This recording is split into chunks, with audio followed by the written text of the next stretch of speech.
অবশেষে কি ইসলামী ন্যাটো গঠনের স্বপ্ন পূরণ হতে চলেছে? হঠাৎ করেই কেন যৌথ সামরিক জোট গঠনের প্রতি জোর দিচ্ছে তুরস্ক?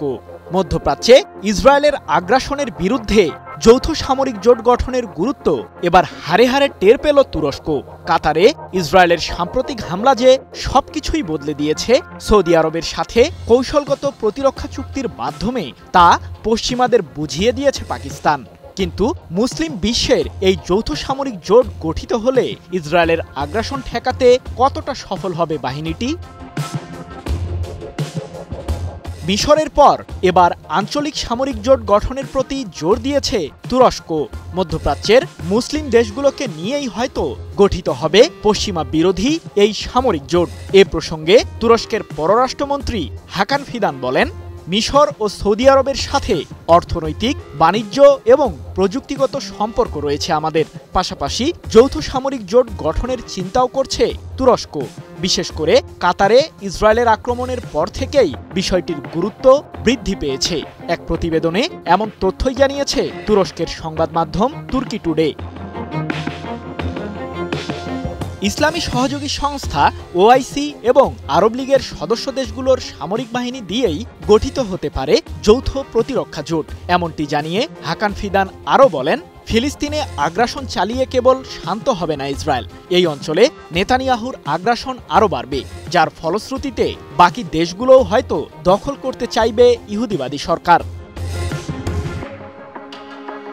এদিকে ইসলামিক ন্যাটো গঠনের বিষয়টি যে সত্যি সত্যি গুরুত্ব পেয়েছে তার বাস্তব উদাহরণ সৃষ্টি করেছে সৌদি আরব ও পাকিস্তান। দেশ দুটি সম্প্রতি কৌশলগত প্রতিরক্ষা চুক্তি সই করেছে, যার মাধ্যমে সৌদি আরব কিংবা পাকিস্তানে বহিঃশত্রুর আক্রমণ হলে তা যৌথভাবেই মোকাবিলা করবে রিয়াদ ও ইসলামাবাদ। এমনকি প্রয়োজনে পাকিস্তানের পারমাণবিক বোমার সহায়তাও পেতে পারে সৌদি আরব, এমনটি জানিয়েছেন পাকিস্তানের প্রতিরক্ষামন্ত্রী খাজা মুহাম্মদ আসিফ। তুরস্ক মূলত ন্যাটো জোটের অন্যতম সদস্য দেশ, যার কারণে ইসরায়েল চাইলেই আঙ্কারাতে সামরিক হামলা চালাতে পারবে না, এমনটি বলছেন বিশ্লেষকরা। যদিও গাজায় ইসরায়েলের নির্মম হত্যাকাণ্ডের সমালোচনা দীর্ঘদিন ধরেই করে আসছেন তুরস্কের প্রেসিডেন্ট রিসেপ তাইয়েব এরদোগান। কিন্তু বন্ধুর পিঠে ছুরি মারতে একবারও যে ভাববে না যুক্তরাষ্ট্র, তার বাস্তব উদাহরণ কাতারে ইসরায়েলের সাম্প্রতিক হামলা।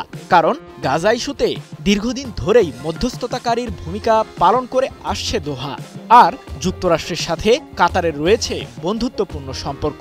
যদিও দোহায় নেতানিয়াহুর বিমান হামলা প্রসঙ্গে নাকি আগে থেকে কিছুই জানতেন না মার্কিন প্রেসিডেন্ট ডোনাল্ড ট্রাম্প।